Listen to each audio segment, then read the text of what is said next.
அஞ்சான run நான் சொல்லலை. Over confidence என்னங்க அது இல்லாமல் ஒருத்தர் எவ்வளவுமே இங்கே வர முடியாதுங்க. ஊர்லேருந்து கிளம்பிக்க என்ன இங்கே ஆல்ரெடி வந்து ரெட் கார்பெட் போட்டு கூப்பிட்டாங்களா நம்மளை? சினிமாவுக்கு போடா, அங்கே வந்து ஃபுல்லாக உனக்கு எல்லாம் காத்துட்டுன்னு சொன்னாங்களா?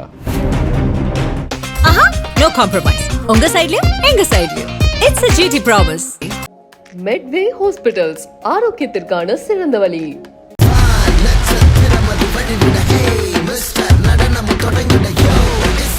இங்கே யாரும் நிரந்தரமாக மிகப்பெரிய இடத்துலையோ சரியான இடத்துலையோ இருக்கிறத யாரும் விரும்பவே இல்லை. எப்படியாவது இழுத்து அவனையும் கீழே போட்டுடணும், ஒன்றும் இல்லாமல் ஆக்கிடணும், பத்தலை பத்தலை பத்தலைன்னு அடிக்கணும். சென்னைக்கு வந்திருந்தே அப்படி தான், எனக்கு இப்போ வரைக்கும் அப்படி தான், ப்ராமிஸாக சொல்கிறேன். இந்த ஒரு எக்ஸ்பீரியன்ஸ் வந்து உங்களை ரொம்ப அமைதியாக ஆக்கிடுச்சா? அப்படியெல்லாம் இல்லை. அமைதியாக இருக்கேன்னா 2 பிளாப்பை அவாய்ட் பண்ணுறேன்னு அர்த்தம். ஓகே.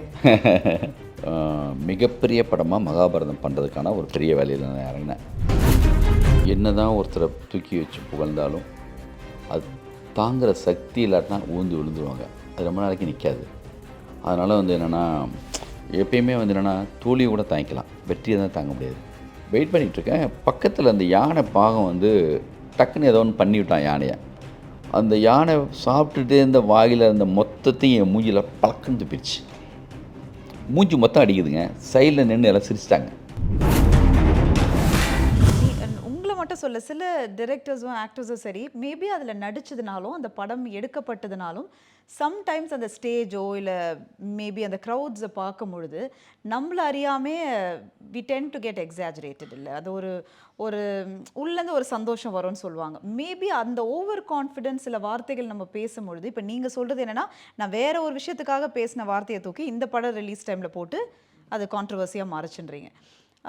ஆனால் அது ஓவர் கான்ஃபிடென்ஸ் நம்ம மேபி நீங்கள் டைரக்டராக உட்காந்து இந்த படத்தை எடுக்கும்பொழுது, ஓகே எனக்கு இந்த படம் ஓடுன்ற ஒரு விஷயத்தில் ஒரு டைரக்டர் பாயிண்ட் ஆஃப் வியூலேருந்து பேசுறது சம்டைம் தப்பாக போய் ஆடியன்ஸ் கிட்ட கனெக்ட் ஆகுதுல்ல? ஏன்னா ஓவர் கான்ஃபிடன்ஸ் இல்லாமல் நாங்கள் எப்படி சினிமாவுக்கு வந்திருக்க முடியும்? என்னங்க அது இல்லாமல் ஒருத்தர் எவ்வளவுமே இங்கே வர முடியாதுங்க. ஊர்லேருந்து கிளம்பிக்க என்ன இங்கே ஆல்ரெடி வந்து ரெட் கார்பெட் போட்டு கூப்பிட்டாங்களா நம்மளை? சினிமாவுக்கு போடா, அங்கே வந்து ஃபுல்லாக உனக்கு எல்லாம் காத்துட்டுன்னு சொன்னாங்களா? இங்கே வந்து ஒரு படம் சக்ஸஸ் பண்ண எவ்வளோ ஒருத்தனும் மிகப்பெரிய ஓவர் கான்ஃபிடன்ட் இல்லாமல் இந்த ஏரியாக்குள்ளே வரவே முடியாது. மாபெரும் உலகங்க, இவ்வளோ பெரிய கேட்டு. எத்தனை பேர் உள்ளே வந்துட்டான், எத்தனை பேர் ஜெயிச்சிருக்கான், எத்தனை பேர் வர்றான். அப்போனா எத்தனை பேர் நம்ம கன்வின்ஸ் பண்ண ட்ரை பண்ணிகிட்டு இருப்பான். ஒரு சாதாரண குடும்பங்கள்லேருந்து எதுவுமே தெரியாமல் இப்படி வர்றவங்கக்கிட்ட அப்படி ஒரு கான்ஃபிடென்ஸ் இருந்தால், அது வார்த்தையை வந்து வேற ஒருத்தவங்க ஓவர் கான்ஃபிடென்ஸாக இருக்கலாம். எனக்கு அது கான்ஃபிடென்ஸ் தான். அது அது அது அது அந்த அந்த இது இருக்கிறதுனால தான் நம்மளால் வந்து, அது உங்களுக்கு வந்து ஒரு சில சொற்கள் நீங்கள் எடுத்து வச்சு நீங்கள் என்னென்ன பேசலாம், என்னென்ன பண்ணலாம். இது மட்டும்தான் நம்மளை இயக்கும், இதுதான் நம்ம ட்ரைவ் பண்ணும், இதுதான் அடுத்த கட்டத்துக்கு எடுத்துகிட்டு போகும். அதனால் வந்து என்னென்னா, எனக்கு நிகழ்ந்த இந்த விஷயம் வேறு யாருக்காவது நிகழ்ந்திருந்தா ஓகேவா, அவன் பிறண்டிருப்பான். அப்படியே வந்து ஒரே நாளில் வந்து அப்படி ஆயிருக்கும். மனப்பிறழ்வு கூட வந்துடும் ஒரு சிலருக்கு. அது காட் கிரேஸ் வந்து என்னவோ, நம்ம வந்து நான் வணங்குற குரு, என் குடும்ப பின்னணி, தம்பி, நண்பர்கள், என் கையில் இருக்கிற ஹைக்கூ, நான் படிக்கிற புக்கு, அதெல்லாம் சேர்ந்து நம்மளை வந்து ஓரளவு இயங்க வச்சிட்ருக்கு, அடுத்த கட்ட வேலை பார்க்க வச்சிட்ருக்கு. அதனால் வந்து இப்போ சகஜமாயிடுச்சு. இப்போ யாரை வேணுமா என்ன வேணுமா சொல்கிறாங்க. நான் இந்த வேர்டை பயன்படுத்தினேன்னா, ஏய் பத்தலை, இதை விட பெருசு சொல்லு, அதை விட பெருசு சொல்லு. இங்கே யாரும் நிரந்தரமாக மிகப்பெரிய இடத்துலையோ சரியான இடத்துலையோ இருக்கிறத யாரும் விரும்பவே இல்லை. எப்படியாவது இழுத்து அவனையும் கீழே போட்டுடணும், ஒன்றும் இல்லாமல் ஆக்கிடணும், பத்தலை பத்தலை பத்தலைன்னு அடிக்கணும். வந்து அது ஒரு மாசாக ஒரு ஒரு எனர்ஜி, ஒரு நெகட்டிவிட்டி எங்கே பார்த்தாலும் போயிட்டே இருக்குது. அது ரொம்ப ஓவராக போயிட்டே இருக்குது. அதையும் தாண்டிங்க நான் பர்சனலாக சொல்கிறேங்க. ஏன்னா திரும்ப திரும்ப ஒரு உதாரணம் தான் சொல்லுவேன். நான் ஊர்லேருந்து படம் பார்த்தப்போ யாராவது 4 பேர் தள்ளி கற்றுனாங்கன்னா, மிக சரியான படத்தில் சரகை போட்டோ இல்லை வேறு ஏதோ திமுர்லையோ வேறு ஏதோ அடாவடித்தனமாவோ யாரோ ஒருத்தர் 4 பேர் கற்றுனான்னா, மொத்த தேட்டருமே ஏய் அவனை வெளியில் போக சொல்லுங்கப்பா அப்படின்ட்டுருவாங்க. இந்த 4 பேருடைய சத்தம் மிக சரியான விஷயத்துக்கு மேலே ஏறவே ஏறாது. மிக சரியான விஷயத்தை செஞ்சிட்டா அது வந்து கண்டிப்பாக அவங்க ஒத்துப்பாங்க. நானும் அஞ்சான ரன்னுன்னு நான் சொல்லலை. எனக்கு ரொம்ப பிடிச்ச படம் ரன்னு. என் படத்துலேயே ரொம்ப பிடிச்ச படம். பர்ஃபெக்ட் ஃபிலிம் மேக்கிங் பர்ஃபெக்டாக இருக்கும் எல்லாமே. அப்படி வந்து தொடங்கினா அப்படி இருக்கும், அந்த ஸ்பீடு இருக்கும். அதனால் அவங்க சைட்லேயும் நியாயம் இருக்குது கொஞ்சம். வந்து அதையும் கொஞ்சம் ஒத்துக்கிட்டு தான் ஆகணும் நம்ம. இப்போது எல்லாருக்கும் தெரிஞ்ச விஷயந்தான். இப்போது இது எல்லாருக்கும் தெரிஞ்சது தான்.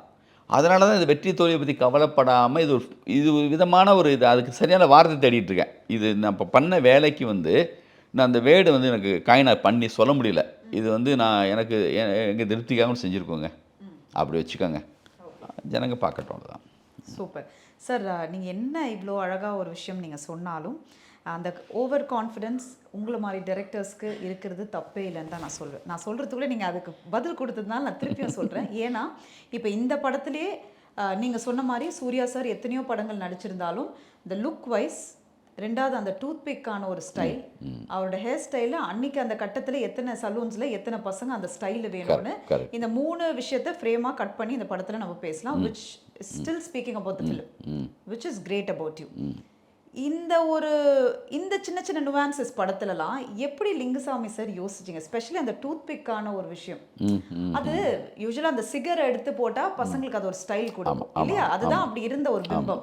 ஒரு டூத் பிக்கில் இந்த ஒரு ஸ்டைலை கொண்டு வந்தீங்களே எப்படி? சாருக்கு ஒரு இமேஜ் இருக்குது. அவர் ரொம்ப ஸ்மோக் பண்ணுறது இந்த விஷயங்கள் நிறையவும் விரும்ப மாட்டாங்க. ஆனால் ஏதோ ஒன்று வேணும், ஏதோ ஒன்று தேவைப்படுது. அது என்ன பண்ணலாம் அப்படின்னு யோசிச்சப்போ வந்தது தான் அது. அது முக்கியமான சீனில் எல்லாம் கூட அது வந்து எனக்கு ரொம்ப பிடிச்ச படத்தில் டயலாக் என்னென்னா, இவர் அந்த குச்சியோட வருவார்ல, அப்போது அந்த எதிரி சொல்லுவான் அந்த முள்ள வந்த பிறகு, உங்கள் அண்ணனுக்கும் உனக்குள்ள ஒரே வித்தியாசம்டா, ஒரு வித்தியாசம்தான், அவன் ஸ்டைலாக வாயில் குச்சி வச்சுருப்பான், நீ கையில் வச்சுருக்க அடிமா. அப்படி படத்தில் ஒரு விஷயத்தை கனெக்ட் பண்ணி ஒரு டைலாக் வரும்போது இருக்கிற சந்தோஷம் இருக்குல்ல, அது ரொம்ப பிருந்தா சார் டைலாக் பண்ணியிருப்பாங்க இந்த படத்தில். அவருக்கும் பெரிய நேமு. இப்போ படம் பார்க்கும்போது சுரேஷ் சார் வெறும் சிவகுமார் சார் கேட்குறாரு, என்னையா நல்ல நல்ல டைலாகாக எழுதியிருக்கே நீ, இப்போ தான் எல்லாமே கொஞ்சம் வெளியில் வருது. ஒரு படத்தை இப்போ பார்க்கும்போது எல்லாமே நல்ல சீன்ஸ் மாதிரி தெரியுது, பார்க்க இப்போ ஃப்ரெஷ்ஷாக நேற்று எடுத்த மாதிரி இருக்குங்க. அதுதான் நீ படம் பாருங்கள் தெரியும், சொல்கிற ஒரு விஷயம் அது. நேற்று எடுத்த மாதிரி இருக்குது. அது சந்தோஷ் சிவன் சார் அப்போவே ரெட் ட்ராகன் அதில் தான் இது பண்ணோம். விதுர் ஜமால் அவங்களும் ரொம்ப பெரிய ப்ளஸ், ஃப்ரெண்டாக பண்ணியிருக்காங்கல்ல, அவங்களும் பெரிய ப்ளஸ்ஸாக இருக்குது படத்தில். பாருங்கள், அவ்வளோதான் சொல்லணும். அவ்வளோதான் சார் சொல்வார் அப்படின்றாரு. சார் நீங்கள் சொன்ன மாதிரி வித்யூத்தாக இருக்கட்டும், எஸ் அஃப்கோர்ஸ் இதில் யூஸ் பண்ண அந்த நீங்கள் சொன்ன அந்த ட்ராகன் மெத்தடாக இருக்கட்டும், இது எல்லாமே இந்த படத்தில் ரொம்ப புதுசான டெக்னிக்காலிட்டி நிறைய புதுசாக பண்ணியிருந்தீங்க இல்லையா? ஸோ அதை பற்றி சொல்லுங்கள், how was that experience? And இன்னைக்கு வந்து நம்ம வித்யூத்தை ஒரு சைடு யோசிச்சு பாருங்களேன், வேற லெவலில் இருக்காரு, another branded face அப்படின்னு சொல்லலாம். How is that? மதராசி படம் பார்த்தேன் நான். அதில் வந்து ஒரு ஆக்ஷன் சீக்வன்ஸில் வந்து அவருக்கு அவ்வளோ பெரிய கிளாப்ஸு. என் மேலே ரொம்ப என்னையும் ரொம்ப பிடிக்கும். வந்து எப்போ இங்கே சென்னைக்கு வந்தாலும் மற்றவங்ககிட்டலாம் கேட்பாங்க, நான் என்ன ஒர்க் பண்ணுறேன், நான் எப்படி இருக்கேன், ஒரு ஃபோன் பண்ணிடுவார். வந்து பயங்கர என் கூட படம் பண்ணுறதா ஒன்று பிளான் போச்சு, கரெக்டாக அது அமையலை. வந்து இவங்களுக்கு நம்ம வந்து பென் இண்டியாவுக்கு தான் அது பண்ணுறதா இருந்தோம். சூப்பர் ஆர்டிஸ்ட்டாக வரும், நல்ல எனர்ஜி, நல்ல சூப்பர். இந்த படத்தை பொறுத்த வரைக்கும் டெக்னிக்கலான்னா சந்தோஷ் சிவன் சார் மாதிரி ஒருத்தர் உள்ளே வந்தோடனே நான் அப்படியே ரசிப்பேன். அவர் சொல்லுவார், நீங்கள் என்னங்க சீன் பை சீன் ஒவ்வொரு ஷார்ட் எடுக்கும்போதும் வந்து நல்லாகும் சொல்கிறீங்க, மணி சார்லாம் வந்து இவ்வளோ தூரம்லாம் சொல்லவே மாட்டாங்க. மணி சார் நிறைய பார்த்துட்டு வந்தவங்க. நம்ம வந்து ஊர்லேருந்து இவர் மேலேலாம் பயங்கர ரோஜா, தளபதி, அந்த ராக்கம்மா கைத்தட்டு சாங்கு, உயிரே, நான் பயங்கர ஃபேனாக இருக்குது.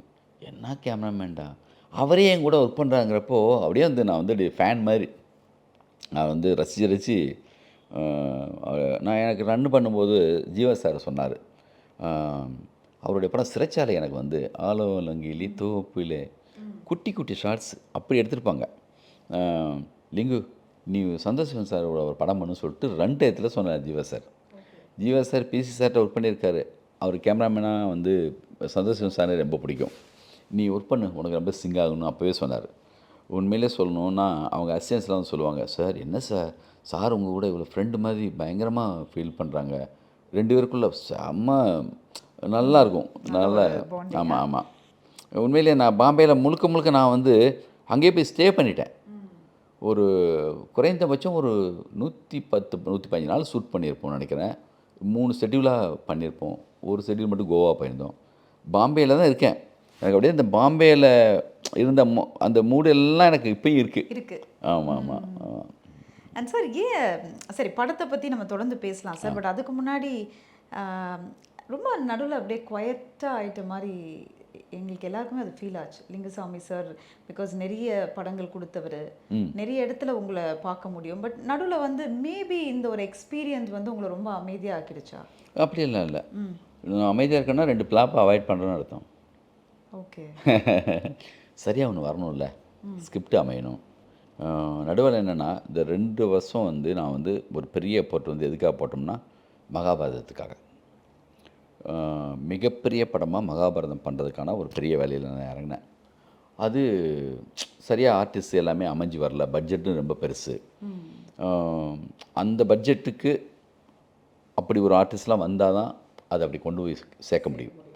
அதனால தான் நான் இப்போ என்ன முடிவெடுத்தேன்னா, சரி இதிலே இருந்தோம்னா நம்மளை இன்னும் கொஞ்சம் பதுவத்துக்கு கொண்டு போகணும்னு சொல்லிட்டு தான் டக்குன்னு இப்போ வெளியில் வந்துட்டு இப்போ இமீடியட்டாக ஸ்டார்ட் பண்ணுற ஒரு படம். ஸ்கிரிப்டெல்லாம் முடிஞ்சிச்சு. ஓகே. ஒரு ஜனவரி பிப்ரவரி வாக்கில் ஷூட்டிங் போகிறோம். ஸ்டார்ட் பண்ணுறேன். அது யார் ஆர்டிஸ்ட்லாம் அப்புறம் சொல்கிறேன். அந்த வேலை சொல்கிறேன் அப்படின்னு சொல்கிறீங்க. ஓகே. அண்ட் சார் ஹீரோ மட்டும் வித்யாசாகர் சார் பையன் ஆல்ரெடி ஃபிக்ஸ் பண்ணியாச்சு. ஓகே. அது வச்சிருந்த கேள்வியில் அது கன்ஃபார்ம் உண்மைதானா சார்? ஆமாம், அது அப்படியே பேசப்பட்டிருந்தது, ப்ராசஸ் போயிருக்கு அப்படின்னு சொல்லிட்டு. ஓ சூப்பர். அண்ட் சார் இப்போ நீங்களே சொன்ன மாதிரி எல்லாருக்குமே அந்த வெற்றி தோல்வி அப்படின்றது சகஜமான ஒரு விஷயம். நீங்கள் மட்டும் இல்லை, being a producer also another burden இல்லையா? பட் உங்களுக்கே நீங்கள் அந்த டைமில் நீங்கள் சொன்னீங்கல்ல, வேறு யாராவது என் இடத்துல இருந்தாலும் அது ஒரு பெரிய ரோலாக இருந்திருக்கும் அப்படின்னு. எப்படி நீங்கள் அதை பவுன்ஸ் பண்ணீங்க? உங்களுக்குள்ளேயே நீங்கள் சொன்ன ஒரு விஷயம் என்ன? How did you overcome? எனக்கு கூட இருக்கிற நண்பர்கள் மெயினாக தம்பி உடையான் படைக்கு அஞ்சான் டயத்தில் சொல்லணும் இந்த விஷயத்த. அவர் வந்து பயங்கர சப்போர்ட்டு. வந்து அவர் சொன்னல ஒரே நேரத்தில் 5 படம் எடுத்தாருன்னு சொல்லி பயங்கர ஷார்ப்பு. அப்புறம் வந்து நம்ம குடும்பத்துக்குள்ளே நம்மளே புகழ்ந்துட்டு கூடாது. அது தப்பே இல்லை சார். சொல்கிறேன். அவர் வந்து என்னென்னா ஒரு படம் பார்த்தாருன்னா பிடிச்சிச்சின்னா ஏன் படம்னு இல்லை, இப்போ பைசன் பிடிச்சா அவ்வளோதான். அவங்க யாராருக்கு ஃபோன் பண்ணுவாங்க, என்ன சொல்லுவாங்கன்னே இல்லை. அதில் வந்து அப்படி ஆகிடுவார். அவர் திருஷ்யம் படம் பார்த்துட்டு அப்படி தான் பேசினாங்க. ஒரு படம் பார்த்தா 100% அவருக்கு பிடிச்சிச்சின்னா அவ்வளோதான், நிறுத்த முடியாது அவரை. அவ்வளோ கரெக்டாக படம் பார்ப்பாங்க. அவரை வந்து எந்த ஒரு படம் பார்த்துட்டு இந்த ஓடும் ஓடாதுங்கிற கணக்கெல்லாம் கரெக்டாக சொல்லுவார். அப்புறம் அந்த கலர் சென்ஸு, அப்புறம் வந்து எல்லாமே பயங்கர நாலேஜ், பயங்கர அந்தளவுக்கு ரொம்ப ஷார்ப்பாக இருப்பாங்க. அப்புறம் ஒரு படத்துக்கு என்ன தேவைனாலும் பண்ணணும், அந்த படம் எடுக்கும்போதே சம்பாதிக்கணும்னு நினைக்கவே மாட்டார். எடுக்கணும், அது மிக சரியாக வரணும், அதுக்கப்புறம் அதை வியாபாரம் பண்ணிக்கலாம். அதனால் பையன்னா அவர் ப்ரொடியூசராக இல்லாமல் இருந்தால் அவ்வளோ பெரிய பட்ஜெட்டில் பண்ணியிருக்க முடியாது. அது அவர்கிட்ட எப்பயுமே இருக்கும். அது நல்ல ஃபேமிலி, அவங்கெல்லாம் சப்போர்ட்டு மெயினாக. ஒருவேளை இவங்க எந்த சப்போர்ட்டுமே இல்லை, தூரத்தில் ஒரு ஆறுதல் கொடுத்துருந்தா லிங்குசாமி சார் நிலைமை என்ன இருக்கும்? எல்லாமே நம்மளுக்கு என்னென்னா, என்னுடைய நண்பர்கள் எல்லாமே அப்படி ஃபேமிலி மாதிரி தான். ஆனந்த டயத்துலேருந்து என் கூட கனெக்ட் ஆகிருக்கிற எல்லா ஃப்ரெண்ட்ஸும் கனகசபாதிலேருந்து ஆரம்பித்து பன்னீர்செல்வம் ரேணிகுண்டா பண்ணாங்கள, படம் பண்ணியிருக்கலாம், வெளியில் போயிருக்கலாம், இருந்தாலும் எல்லாரும் இது அவங்களுடைய ஆஃபீஸ். தனியாக இது லிங்குசாமி ஆஃபீஸ் கிடையாது, எல்லாருக்கான ஆஃபீஸ் தான்.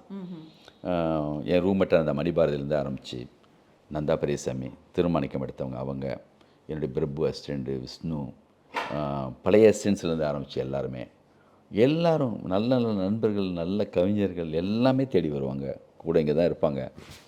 அப்புறம் வெங்கடேஷ் மாப்பிள்ளை அவங்க தான் ஃபுல்லாக என் கூட நின்று எல்லா வேலையும் பார்த்துப்பாங்க. அவங்களும் நல்ல ஒரு டீமு, எல்லாமே சூப்பரான ஒரு ஆட்கள். எனக்கும் எந்த கணக்கும் பெருசாலாம் வந்து இன்றைக்கி சரண் சார் வந்து இன்றைக்கி கனெக்ட் ஆகி என் கூட வந்து ஃபுல்லாக என் கூட டிஸ்கஷனில் இருப்பார். கவிஞர்கள் நிறைய பேர் வருவாங்க.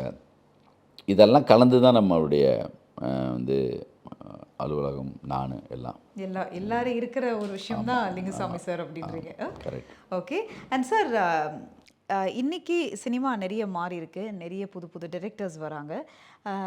நீங்கள் சொன்ன மாதிரி தான் அதாவது ஒரு படம் எடுக்கிறது கஷ்டமான விஷயம். நான் யாரையும் இங்க தப்பா சொல்லல.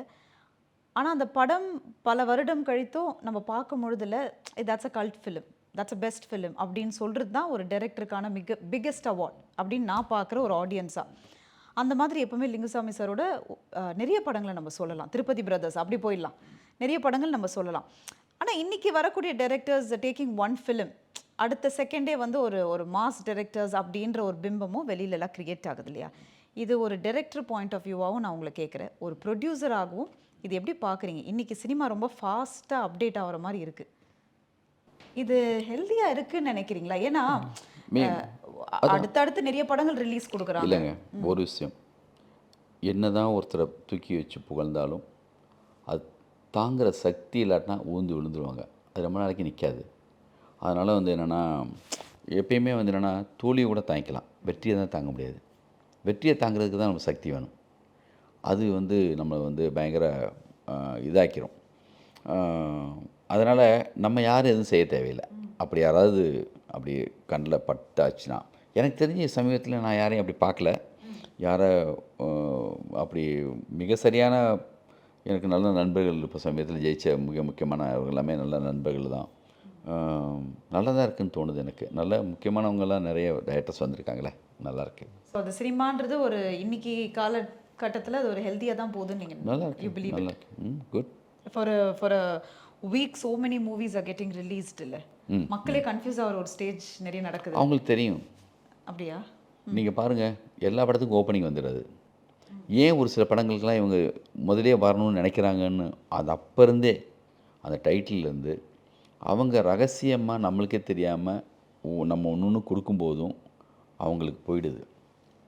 அவங்களுக்கு ஒரு செய்தி நம்ம கொடுத்தே இருக்கோம். ஒரு டைட்டில் மூலமாக, ஒரு போஸ்டர் மூலமாக, ஒரு ட்ரெய்லர் மூலமாக, ஒரு சாங் மூலமாக அவங்களுக்கு எல்லாமே பியூராக 100% தெரியுது. அவங்களுக்கு ரியல் ஆடியன்ஸை சொல்கிறேன் நான். இந்த போட்டி பொறாமைகளுக்கெல்லாம் அப்பாற்பட்டு நிஜமாக படம் பார்க்குற ஆடியன்ஸை பற்றி நான் பேசிகிட்ருக்கேன். அவங்களுக்கு வந்து தெரியுது இது சரியாக இருக்குது, இது நல்லா இருக்குது, நல்லா இல்லைன்னு. அவங்க என்றைக்குமே மிக தப்பான படத்தை ஓட்டினதும் இல்லை, சரியான படத்தை அவாய்ட் பண்ணதும் இல்லை. கண்டிப்பாக அவங்க வந்து சப்போர்ட் எப்பயுமே இருக்கும். அவங்களுக்கு என்னென்னா, கொஞ்சம் கூடுதலாக கொஞ்சம் மற்ற புறக்காரணிகளோடு இருக்கிற ஆட்கள் வந்து குழப்பி விட்டுறாங்க. அவங்களே வந்து முதல்லலாம் ஏன் தெரியுமா, ஓரளவு முதல்லலாம் வந்து ஓரளவு படம் சுமாரான படம்னு ஒரு லிஸ்ட் இருந்துச்சு. அது இப்போ இல்லவே இல்லை. அது எல்லாம் சேர்ந்து சொல்லி சொல்லி சொல்லி சொல்லி இவங்க அப்படியா எனக்கு தெரியலையேங்கிறதுக்குள்ளே இவங்க எடுத்து கொடுத்துறாங்க. ரிவ்யூவர்ஸ் நிறைய வந்துட்டாங்க. அதை தாண்டி தான் ஓடுது ஒரு சில படங்கள்லாம். அதை தாண்டி பியூராக இருக்கிற படங்கள் போயிடுது. ஆனால் இப்போ ஒரு டைரக்டராகவும் இருக்கிறது கஷ்டம், ஒரு ப்ரொடியூசராகவும் படத்தை பண்ணுறது கஷ்டம். ரெண்டுமே ஒரே நபர் ஒரே ப்ரொடக்ஷனில் பண்ணும்பொழுது சார், ஒரு ப்ரொடியூசராக நீங்கள் ஃபேஸ் பண்ணக்கூடிய கஷ்டங்கள் என்ன? அதான் சொன்னேனே, போஸ் இருக்கிறதுனால எனக்கு அந்த ஏரியாலாம் நமக்கு அந்த டிபார்ட்மெண்ட்லேயே போகிறது இல்லை, போக மாட்டேன்னு இல்லை. எனக்கு மொதல் கதை கேட்பேன், அதுக்கு அடுத்தடுத்த ஸ்டேஜில் இருப்பேன், மறுபடியும் ஃபைனலில் படம் பார்ப்பேன். மற்றதெல்லாம் அவங்க பார்த்துக்கிறாங்க. வியாபாரத்தில் ஆரம்பித்து எல்லாமே அவங்க பார்த்துக்கிறாங்க. என்னென்னா, ஒரு சில நெருக்கடிகள் வரும்போது அது என்னையும் சேர்த்து தான் பாதிக்கும். ஆனால் நான் அதை எடுத்துக்க மாட்டேன். ஓகே, அதை நான் எடுத்துக்கிறதே இல்லை. அதை வந்து பெருசாக எடுத்துக்க மாட்டேன். இல்லைன்னா எப்படி கைக்கு எழுத முடியும்? நிறைய எக்ஸ்பீரியன்ஸ் என்ன சார் பழகிடுச்சோ? தானா வந்துருச்சு வலிகள். ஓகே, சரி, நிறைய குவிக் क्वेश्चंस உள்ள போயிடலாம் சார். நான் சொல்லக்கூடிய வார்த்தைக்கு ஒரு வார்த்தையில நீங்க சொல்லணும். ஏக்கம். மிக சரியான படத்தெல்லாம் பார்க்கும்போது எல்லாமே நிச்சயமாக இருக்கும். அது வந்து நம்ம இங்கே முதல்லலாம் ரசிகனாக பார்க்குறது காலம் போய் இப்போது மிக சரியான படம் பார்க்கும்போது இப்படி ஒன்று நம்ம செஞ்சிட மாட்டோமான்னு ஏக்கம் வரும். ஆஹா, ஒரு டைரக்டோரியல் பதில் இது நினைக்கிறேன். ஓகே, புகழ். உங்களை பொறுத்த வரைக்கும் புகழ். புகழ் வந்து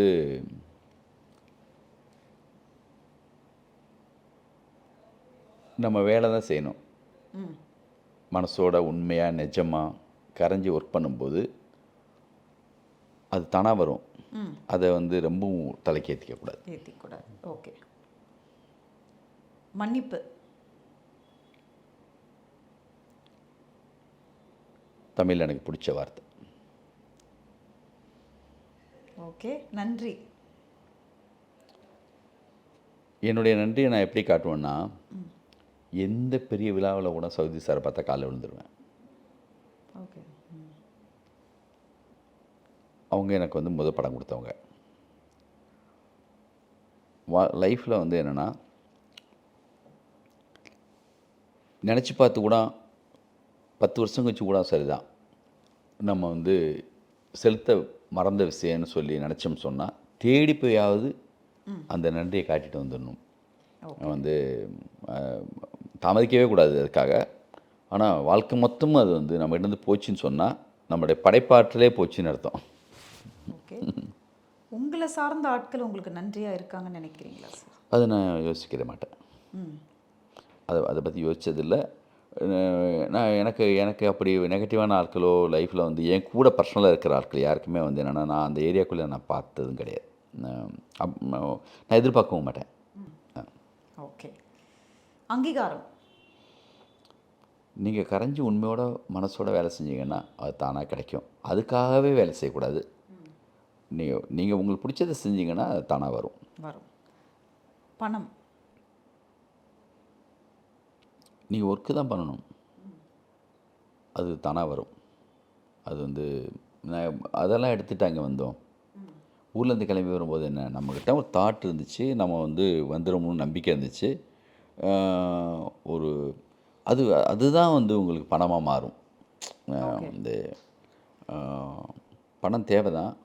ஆனால் என்னென்னா, எனக்கு அதை பற்றி நான் லைஃப்பில் வந்து என்னென்னா, என்கிட்ட காசு இருக்குது இல்லைன்னு நான் பயந்ததோ என்ன ஆகுமோன்னு நினச்சதோ என் லைஃப்லேயே கிடையாது. அப்படியா? ஓ. ஏன்னா நான் திரும்ப திரும்ப ஒரு கவிதை எனக்கு சொல்லுவேன். என்னுடைய செலவு யார் யார் கைகளிலோன்னு ஒரு கவிதை இருக்குது. சென்னைக்கு வந்திருந்தே அப்படி தான் எனக்கு, இப்போ வரைக்கும் அப்படி தான்.